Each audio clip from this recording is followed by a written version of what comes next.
میں جس حوالے سے بات کرنا چاہتا ہوں نا، ہم بہت کچھ دیکھتے ہیں کہ جی شیطان نے میرے دل چ پا دیتا، انہیں مینوں ورگلایا، انہیں مینوں کیا تو میں انج کر دیتا۔ کبھی بھی یہ چیزیں نہیں ہوتی، یہ انسان کے اپنے ایکسکیوزز ہیں۔ وہ ڈیفینسو موڈ میں لگ جاتا ہے، اپنے آپ کو وہ اب بھی ٹھیک سمجھ رہا ہے غلط کر کے۔ تو آج ہم بائبل میں سے دیکھیں گے کہ انسان کیا کر سکتا ہے۔ پہلی بات، انسان ہے کیا، انسان کیا تھا، اور جو وہ تھا وہ کیا کیا کر سکتا تھا، اور آج بھی کیا ہم وہ سب کچھ کر سکتے ہیں۔ مکاشفہ کی کتاب میرے ساتھ نکالیے، مکاشفہ اس کا دوسرا باب،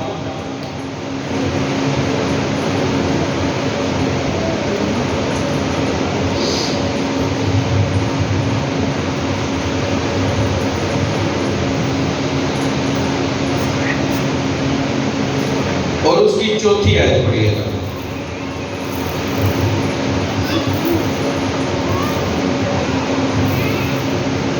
پانچویں آیت پڑھیں گے۔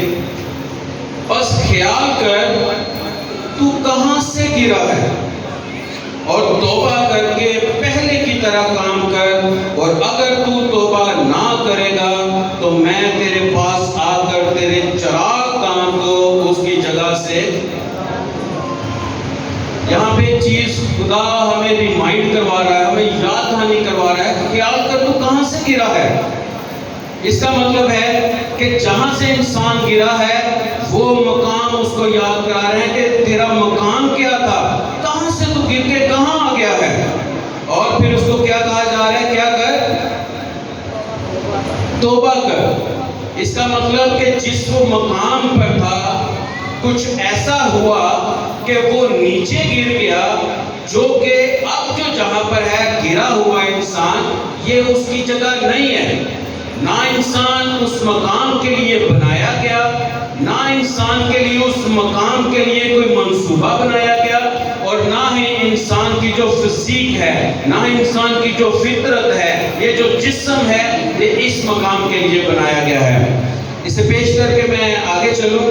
ایک سائنسدان، اس کی ایک ریسرچ پڑھی، وہ کہتا ہے کہ جی یہ جو جانور ہیں یہ اس دنیا کے لیے بنائے گئے ہیں، اس دنیا کے ماحول کے لیے بنائے گئے ہیں۔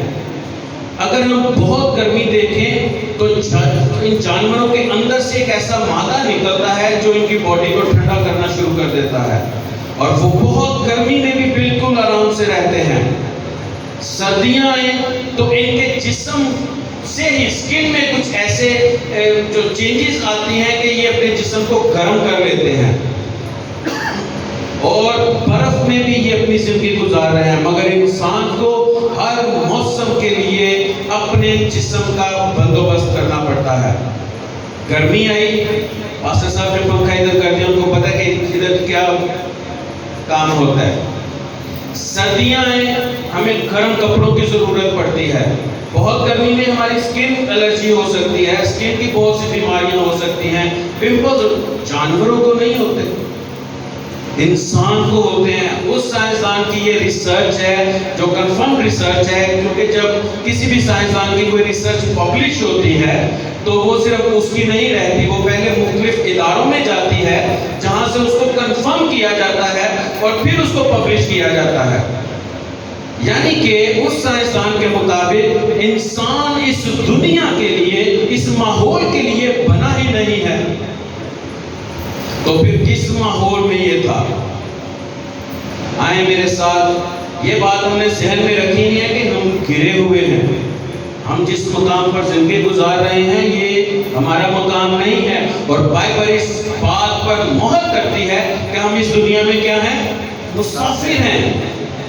ہم اس دنیا میں سے گزر رہے ہیں، ہمیں ایک ایسا رستہ، نجات کا رستہ اپنانا پڑا ہے اپنے اس مقام تک جانے کے لیے جہاں سے ہم گر چکے ہیں۔ پولس رسول اس کو جو تصدیق کرتا ہے، کیا تم نہیں جانتے کہ تم پاک روح کا مقدس ہو اور خدا کا پاک روح کس میں بسا ہوا ہے؟ ہم میں، مگر یہاں پر ہمیں یہ تقدو کرنی پڑتی ہے. کیوں؟ کیونکہ پولس رسول یہ کہتا ہے کہ سب نے گناہ کیا اور خدا کے جلال سے محروم ہیں. گناہ کیا اور خدا کے جلال سے محروم ہیں، یعنی کہ اب بھی ہم محروم ہیں، مگر ہم چھوڑے نہیں گئے. نکالے تو گئے مگر چھوڑے نہیں گئے. وہی پولس رسول اپنی ساری زندگی اس بات کے لیے وقف کر دیتا ہے کہ جس جلال سے انسان نکالا گیا ہے وہ پھر سے اس جلال میں داخل ہو جائے. کیوں؟ کیونکہ انسان کا مقام ہی وہ ہے. انسان کا مقام یہ دنیا نہیں ہے. اس دنیا میں جو ہمیں جدوجہد کرنی پڑ رہی ہے، پسینہ بہانا پڑ رہا ہے، یہ ہمارے وہ کام ہیں جو آدم کے وسیلہ سے ہم میں آئے اور ہم ان تکلیفوں کو اب برداشت کر رہے ہیں اور انہی تکلیفوں پر غالب آ کر پھر سے ہم نے جلال میں جانا ہے. آمین.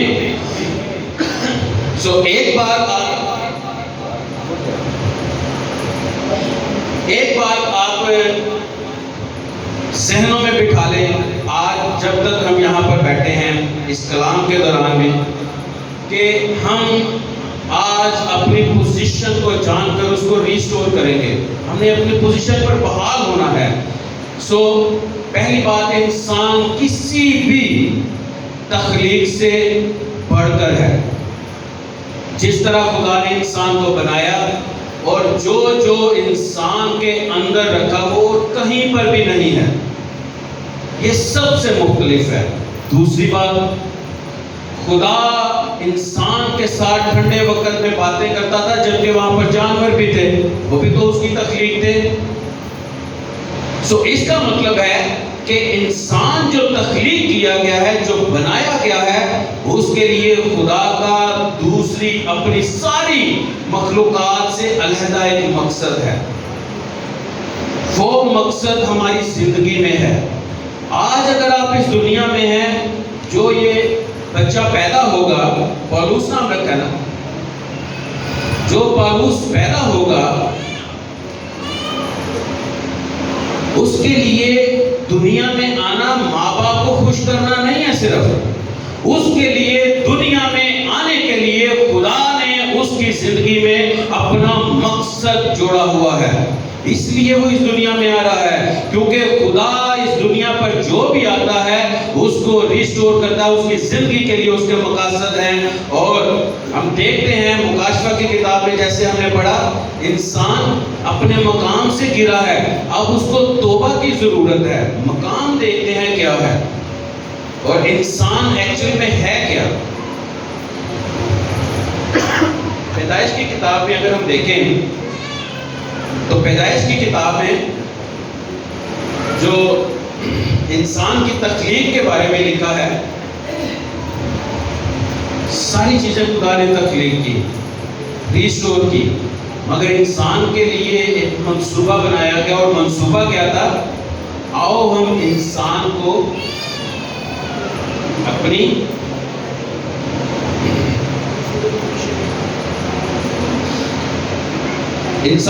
شکل شبیہ پر بنایا خدا نے انسان کو. انگلش میں جو اس کے لیے جو ورڈ ہے نا، وہ ہے امیج اور لائکنس. خدا نے ہمیں صرف صورت نہیں بخشی، خدا نے ہمیں وہ فطرت بھی بخشی جو خدا کی ہے.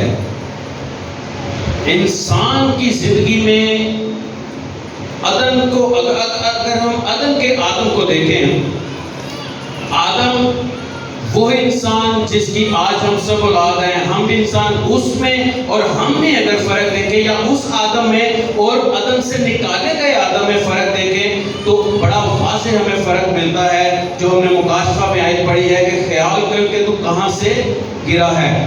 عدن میں آدم ہے جہاں پر خدا نے اس کو رکھا، جہاں پر خدا نے اس کو پوزیشن کیا، جو آدم کا مقام ٹھہرا، اور جہاں پر آدم اپنے پورے روح کے ساتھ، اختیار کے ساتھ زندگی گزار رہا ہے. کسی چیز کی اس کو کمی نہیں آ رہی ہے، سب کچھ اس کے اختیار میں خدا نے دیا ہے. اور سب سے بڑھ کر عدن ایک برکت تھی، وہ تھی کہ خدا خود ٹھنڈے وقت میں آ کر اس سے باتیں کرتا ہے، خود خدا اس کے ساتھ وقت گزارتا ہے۔ یہ ہے انسان کا لائف سٹائل جو خدا نے اس کے لیے تخلیق کیا، جو خدا نے اس کے لیے منصوبہ کیا، کیا کہ وہ اپنی زندگی کے سارے لوازمات پورے کرے اور میرے ساتھ وقت گزارے۔ آج ہم بہت زیادہ بزی ہو چکے ہیں۔ اگر میں اپنی بات کروں تو آج میں صبح گھر سے تقریباً 7 بجے نکلا اور شام کو 6:30 بجے آیا ہوں۔ میرے پاس آج سارا دن، مجھے پتا تھا کہ آج میسج ہے، میرے پاس ٹائم نہیں ملا کہ میں پریئر کر سکوں۔ کچھ ایسے ایشوز آئے اور اینڈ پہ جو ایشو آیا وہ تو حقیقت میں پولیس کی طرف سے تھا، مگر خدا نے اس میں فتح بخشی اور اتنا ٹائم نہیں ملا کہ دعا کر سکے یا کلام کے حوالے سے تھوڑا سا اس کو مزید اسٹڈی کر سکے، پڑھ سکوں اور ایک فیلوشپ لے سکوں۔ یہ ہماری زندگی کا ایک خاصہ بن چکا ہے اس دنیا میں۔ اب پلیز، پاسٹر صاحب نے بھی ایک دفعہ بتایا تھا کلام کے دوران، بہت سی بکس میں بھی ہم نے پڑھا ہے، اب اس کبھی بھی اس بات سے کبھی بھی خائف نہیں ہوتا کہ آپ دعا کرتے ہیں، آپ کلام پڑھتے ہیں، آپ چرچ جاتے ہیں۔ جب آپ کے اندر یہ ایمان آ جاتا ہے، ابلیس ڈرنا شروع ہو جاتا ہے۔ آمین۔ ابلیس آپ کی زندگی میں ایک ابلیس نے اپنے حضور ایک محفل اکٹھی کی اور کہا کہ یہ چرچ سٹارٹ ہوا ہے، یہاں پر بہت لوگ اکٹھے ہو رہے ہیں، ان کا کیا کیا جائے؟ تو ایک آیا سامنے، وہ کہتا کہ جی میں جاؤں گا اور ان میں تفرقے ڈال دوں گا اور یہ تتر بتر ہو جائیں گے۔ اس ابلیس جو ان کا باس تھا، اس نے کہا کہ جی یہ اتنا کوئی پاورفل ریزن مجھے نہیں لگ رہی، ایکٹ نہیں لگ رہا۔ دوسرے سے پوچھا، اس نے کہا کہ جی میں جاؤں گا اور کہوں گا کہ یہ جو صلیب کا پیغام ہے وہ بالکل حقیقت ہے، مگر مسیح جو ہوا وہ جی اٹھا اور وہ اب واپس نہیں آئے گا۔ یہ بھی دلیل اس نے کہا کہ بہت کمزور ہے، کیونکہ بائبل میں بہت سے حوالے ہیں، پاسٹر صاحب تمہاری اس دلیل کو، تمہارے اس ایکٹ کو جو ہے وہ غلط ثابت کر دیں گے۔ تیسرے نے کہا کہ جی میں چاہوں گا، میں کہوں گا کہ صلیب کا جو پیغام ہے وہ آپ کی بحالی کا پیغام ہے، آپ کی رہائی کا پیغام ہے۔ یسوع جو صلیب پر ہوا وہ آپ کے لیے ہوا، وہ زندہ ہوا، وہ آپ کے لیے زندہ ہوا اور وہ دوبارہ پھر آئے گا، مگر ابھی اس میں بہت وقت ہے۔ ڈیلیز ہماری تربیت کو وہ بگاڑے گا، ہماری فطرت میں وہ بگاڑ پیدا کرے گا، ہمارے سوچ میں وہ بگاڑ پیدا کرے گا۔ ہم بچوں کو اسکول کیوں بھیجتے ہیں؟ ان کی تربیت کے لیے۔ وہ جتنا پڑھتے جاتے ہیں ان کی جو فطرت ہے وہ نکھرنا شروع ہو جاتی ہے، اگر استاد اچھے ہوں۔ چرچز میں اگر لیڈرشپ اچھی ہو تو کلیسیا نکھر کر سامنے آتی ہے۔ یسوع کے شاگردوں کو اگر ہم دیکھیں تو وہ کیا تھے اور کیا ہو کر نکلے، پولس کیا تھا اور کیا ہو کر نکلا، کس وجہ سے؟ کیونکہ ان کی جو لیڈرشپ، ان کی جو تعلیم تھی وہ نکھرتی گئی اور ان کی تربیت کو نکھارتی گئی۔ انسان کی جو فطرت خدا کے مطابق خدا نے اپنی لائکنس میں بنائی ہے، اس میں بگاڑ آتا گیا۔ جب بھی ہم گناہ کریں گے تو ہم خود اپنی اس فطرت پر ایک کاری ضرب لگا دیتے ہیں۔ یقین رکھیں، ایک بات کو ہمیشہ یاد رکھیں کہ خدا کی فطرت آپ کے اندر ہے۔ خدا کی فطرت آپ کو مانگنے کی ضرورت نہیں ہے، خدا کی فطرت آپ کے اندر ہے اور آپ نے خدا کی فطرت کو لے کر چلنا ہے۔ اگر ہم آدم میں دیکھیں تو آدم نے جب گناہ کیا تو وہ باغ عدن سے نکال دیا گیا۔ جب انسان نے گناہ کیا تو وہ کس چیز سے محروم ہوا؟ سب سے پہلی جو چیز جو اس کی زندگی میں سب سے زیادہ اہم تھی وہ خدا کی حضوری سے جدا ہو گیا، وہ خدا کے جلال سے علیحدہ ہو گیا، وہ خدا کے ان عمیق باتوں سے، ان خوبصورت باتوں سے، ان زندگی بخش باتوں سے دور ہوتا گیا، جس کی وجہ سے اس کی زندگی میں بگاڑ آ گیا۔ ابلیس نے کیا کیا؟ اس کی صورت کو بگاڑا؟ نو، اس کے نین نقش ویسے ہی رہے، اس کا قد کاٹ، اس کے ہارمونز ویسے ہی بڑھ رہے ہیں، مگر اس کی فطرت میں بگاڑ پیدا کر دیا، اس کی فطرت میں ڈر پیدا کر دیا۔ وہ جو خدا پر بھروسہ کرتا تھا، وہ جو سب کچھ کرتا تھا اور شام کو انتظار کرتا تھا کہ میرا خدا آئے گا اور اپنی خوبصورت باتوں سے، زندگی بخش باتوں سے میری ساری تھکاوٹ اتار دے گا، وہ آئے گا، اب وہ خدا نہیں آتا اس کے پاس، خدا اس سے جدا ہو گیا۔ مگر ایک بات ہمیشہ ذہن میں رکھیں، خدا باپ خدا کے طور پر تو آپ سے علیحدہ ہو سکتا ہے، مگر وہ باپ کے طور پر کبھی بھی آپ سے علیحدہ نہیں ہوگا۔ آمین۔ انسان کی زندگی میں بگاڑ کب شروع ہوا؟ جب اس نے خدا کے کلام کی نافرمانی کی۔ جتنا آپ کلام سے دور ہوتے چلے جائیں گے، جتنا آپ مسیحی گروپ سے، مسیحی اکٹھ سے، مسیحی فیلوشپ سے دور ہوتے چلے جائیں گے، اتنا ہی زیادہ ابلیس آپ کے اندر مضبوط ہوتا چلا جائے گا، اور وہ نہ آپ کی شکل بگاڑے گا، نہ وہ آپ کے روپے پیسے میں کمی آنے دے گا، وہ آپ کو ہر طرح کی آسائش میں برومند کرے گا، مگر اگر وہ کوئی کام کرے گا تو وہ آپ کی فطرت، آپ کے اندر چھپے ہوئے اس گھر کو جہاں پر خدا کا پاک نور رہتا ہے، اس میں بسیرا کر لے گا۔ اور خدا کا کلام بتاتا ہے کہ جب بدروہیں خالی جگہ دیکھتی ہیں تو وہ آ جاتی ہیں۔ ایک دفعہ ایک موقع ملا ایک ڈیلیورنس کیس کے لیے، وہ بھی خدا کے خادم تھے جن کی مسز پوسیس ہوئی، تو جب بات ان سے ہوئی تو خدا کے روح نے دعا کرنے کے لیے منع کر دیا کہ ان کے لیے دعا نہ کرے۔ میں یہ وہ واقعہ بتا رہا ہوں جس سے میں نے میری زندگی کو اس واقعے نے بدل کر رکھ دیا۔ خدا نے گائیڈ کیا، خدا کے پاک روح نے رہنمائی کرنی شروع کر دی کہ کیا کریں اگر دعا نہیں کرنی تو۔ گھٹنوں کے بل ہم ہو گئے۔ خدا نے کہا کہ اس میں یہ بدرو آئی کیوں، اس وجہ کو ڈھونڈ لیں۔ وجہ کیا تھی؟ وہ بیوی پاسٹر کی بیوی تو تھی، مگر خدا کے کلام کو بہت کم پڑھتی تھی، روایتی مشنری بن چکے تھے، روایتی خدا کے لوگ، خدا کے گھروں میں جانا، دعائیں بھی کرنا، مگر اندر ان کا خالی ہو چکا تھا۔ اور جب اندر خالی ہوگا تو ایک بات ذہن میں رکھیں، انسان کا اندر کبھی بھی خالی نہیں رہ سکتا، کیونکہ خدا کو آپ کو اپنے اندر لانا پڑے گا، مگر وہ ابلیس آپ کے دروازے پر دبکا بیٹھا ہے، اس کو آپ کو بلانے کی ضرورت نہیں ہے، وہ خود بخود آ جائے گا۔ اب جب یہ چیز اس سے بی سے پوچھی، کہا کہ بھائی جی آپ خدا کے کلام کو کتنا پڑھتے ہیں؟ وہ کہتی میں روز پڑھتی ہوں، روز دعا کرتی ہوں، میں اپنے خاوند کے ساتھ ہم مختلف گھروں میں بھی جاتے ہیں، وزٹ بھی کرتے ہیں، مگر خداوند نے کہا کہ یہ رسمی طور پر کرتی ہے، اس کا دل مجھ سے دور ہے۔ کوئی اس بیوی کے لیے دعا نہیں کی، اس کو صرف اتنا بتایا کہ تیرے گھر کا دروازہ کھلا تھا، یسوع تھا نہیں، ابلیس آ گیا۔ وہ کہتی اب میں کیا کروں؟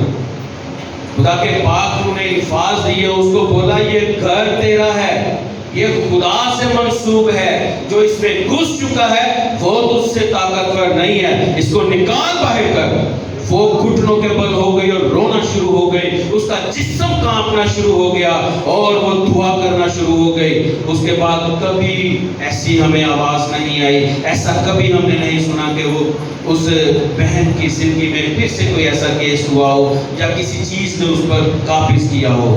اس نے اپنے اندر خدا کو رکھ لیا۔ آدم نے نافرمانی کی، خدا کے کلام کے خلاف کیا، خدا اس سے دور ہوا۔ ایک بات ذہن میں رکھیں، کلام تو سب کے گھروں میں ہے مگر سب کے دلوں میں نہیں ہے۔ یہ گھروں میں رکھنے والی چیز نہیں ہے، یہ دلوں میں رکھنے والی چیز ہے۔ گھروں میں رکھنے سے، سرہانے رکھنے سے آپ کو ڈرونے خواب آنا بند نہیں ہوں گے۔ اگر آپ کے اندر خدا کا کلام ہے تو اس کا فیروز نام ہے، فرانسس فیروز، اس کا ایک بڑا خوبصورت گیت ہے، وہ کہتا ہے کہ تیرے کلام تیرا کلام کو جب میں پڑھتا ہوں تو تیرا کلام مجھے شہادتیں دیتا ہے تیرے ہونے کی. اور داؤد کی زندگی کا تو محور بھی یہ رہا ہے کہ وہ اپنے آپ کو اس نے کبھی کلام سے جدا نہیں کیا, اسی لیے وہ کیسی بھی پوزیشن میں ہو وہ خدا کے ساتھ جڑا رہا. اس نے اپنے اندر کسی اور کو جگہ ہی نہیں دی, خدا کو اس نے جگہ دی اور وہ اس کے دل کے موافق ٹھہرا. خدا آپ کے اندر رہنا چاہتا ہے, یہ خدا کا منصوبہ ہے. مزید اگر ہم دیکھیں تو میرے ساتھ گلتیوں 5 باب نکالیں.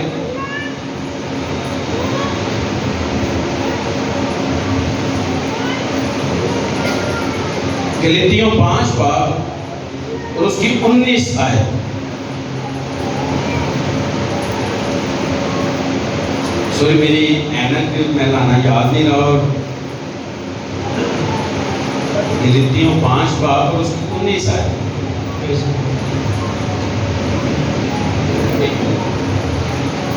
میں پہلے کہہ چکا ہوں کہ ہمارا مقام جہاں پر ہے یہ نہیں ہے, ہم گرائے ہوئے ہیں, ٹھیک ہے, بلکہ گرے ہوئے ہیں, گرائے ہوئے نہیں ہیں, گرے ہوئے ہیں.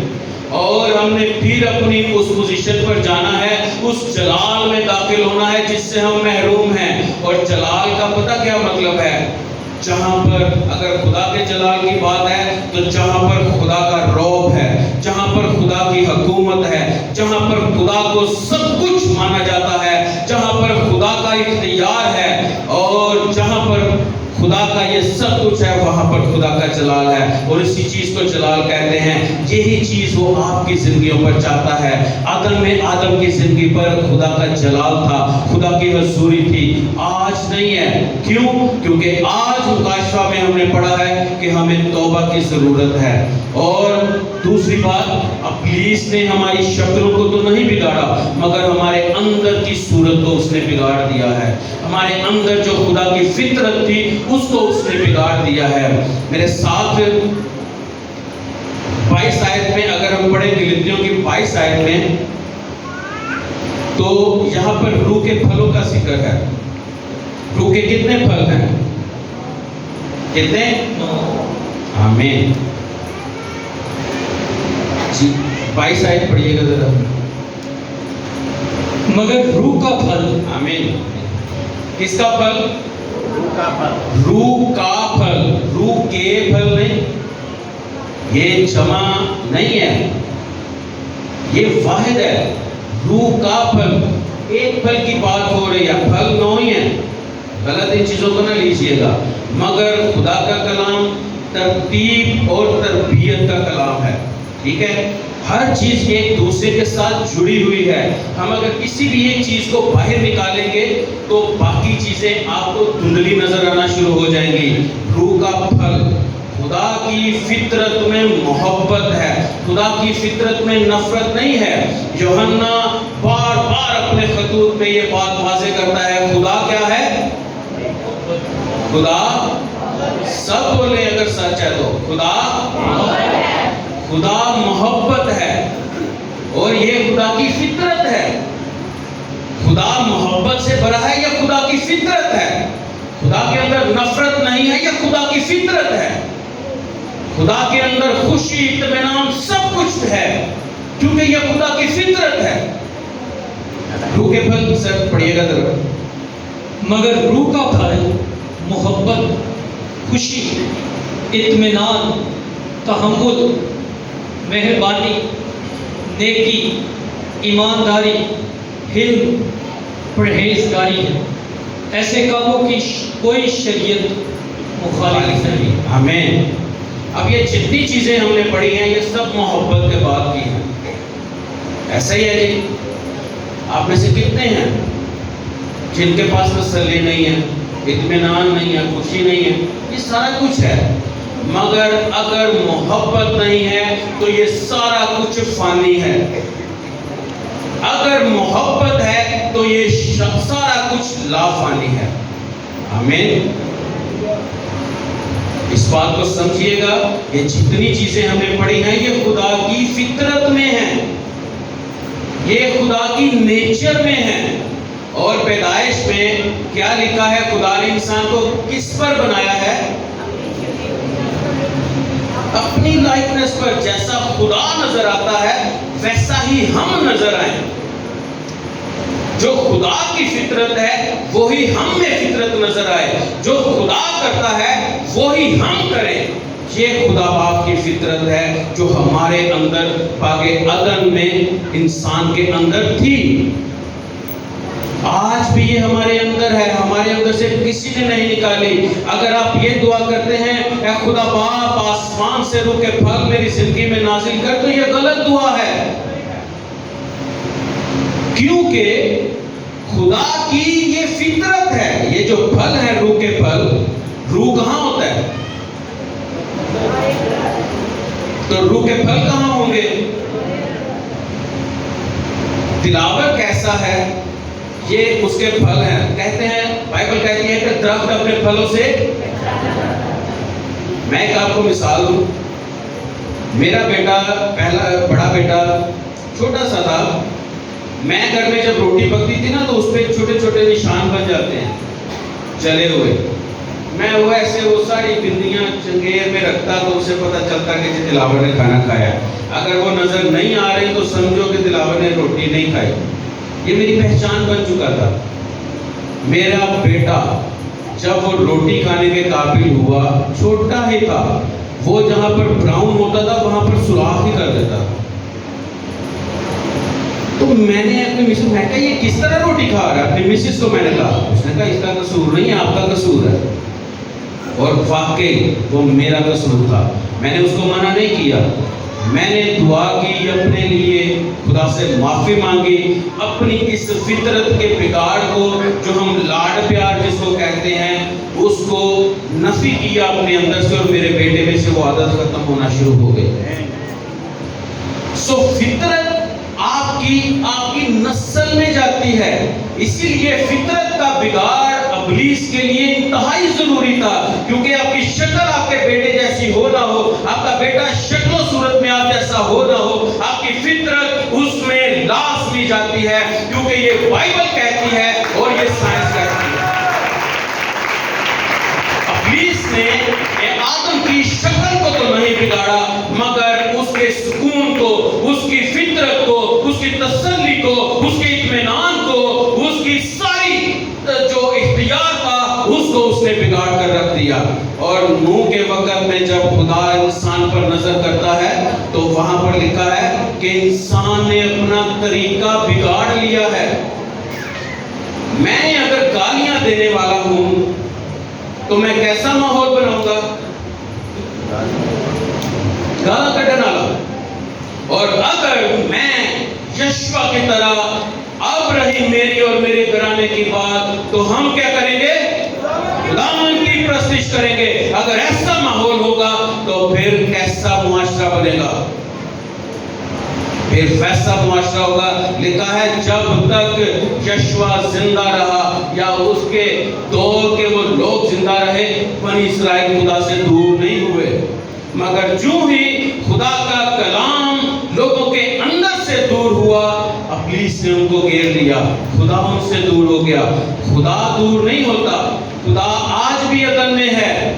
جہاں پر انسان تھا, انسان عدن سے دور ہو گیا ہے. آج بھی انسان کو عدن میں جانے کی ضرورت ہے, خدا کو عدن میں جانے کی ضرورت نہیں ہے. اب یہ جو ہم نے پڑھی ہے خدا کی فطرت کی باتیں, تو انسان کو کس پہ بنایا گیا؟ خدا کی فطرت پہ. اور روح کے جو پھل ہمیں نظر آ رہے ہیں وہ خدا کی فطرت ہے. ایمان ہے, تحمل ہے, خوشی اور علم, پرہیزگاری, مہربانی, نیکی.